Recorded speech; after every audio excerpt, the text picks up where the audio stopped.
Welcome to Sunday School for Sunday, April 14th, 2024, for our junior students, ages 9 to 11.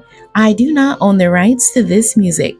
Today's Bible basis is coming out of 2 Samuel chapter 7, verses 4 through 16. The title of today's story, A Better Plan.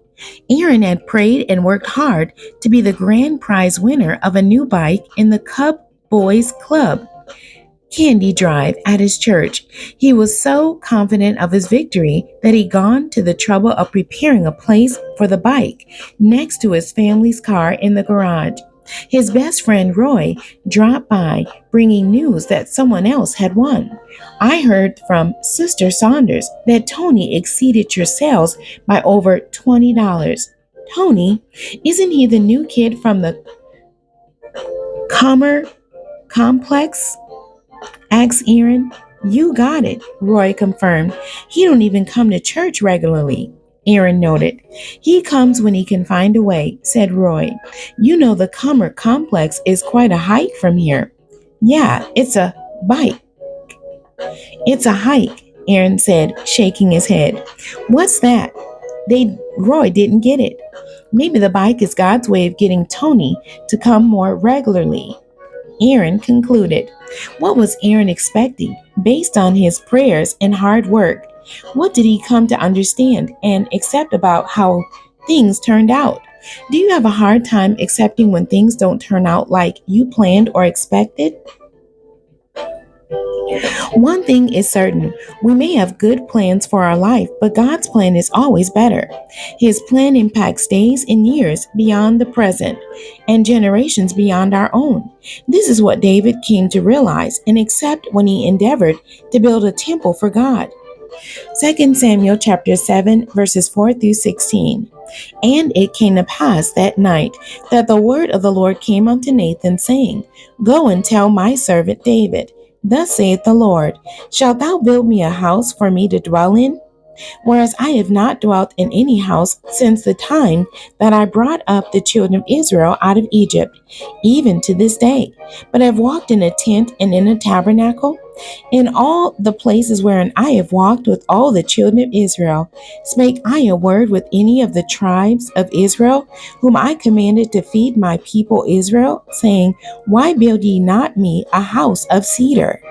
Now therefore, so shalt thou say unto my servant David, Thus saith the Lord of hosts, I took thee from the sheepcote, from following the sheep, to be ruler over my people, over Israel.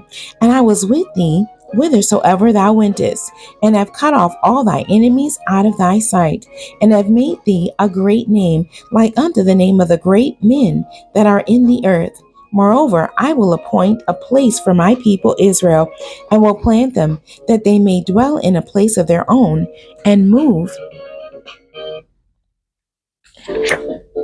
no more. Neither shall the children of wickedness afflict them any more, as before time, and as since the time that I commanded judges to be over my people Israel, and have caused thee to rest from all thy enemies. Also the Lord telleth thee that he will make thee a house. And when thy days be fulfilled, and thou shalt sleep with thy fathers, I will set up thy seed after thee, which shall proceed out of thy bowels, and I will establish his kingdom. He shall build a house for my name, and I will establish the throne of his kingdom forever. I will be his father, and he shall be my son. If he commit iniquity, I will chasten him with the rod of men, and with the stripes of the children of men. But my mercy shall not depart away from him, as I took it from Saul, whom I put away before thee. And thy house and thy kingdom shall be established forever before thee. How do you think David felt about God's plan for building his house or temple? What makes God's plan a better plan? The memory verse for today's lesson, and thy house and thy kingdom shall be established forever before thee. And that's 2 Samuel chapter 7, verse 16. Aaron assumed that Tony would use his new bike in order to come to church. What difference might it make in Tony's life and that of his family if he did make it a point to come to church more regularly? Make sure to write your answer on a sheet of paper. We can't always be certain of how things will turn out, but if we love and trust God's plan for our life, we can be certain that He will work everything out for our good. See Romans 8 and 28. Are you willing to love and trust God from this date forward? Make a point to genuinely seek Him, to look to and for Him in everything this week.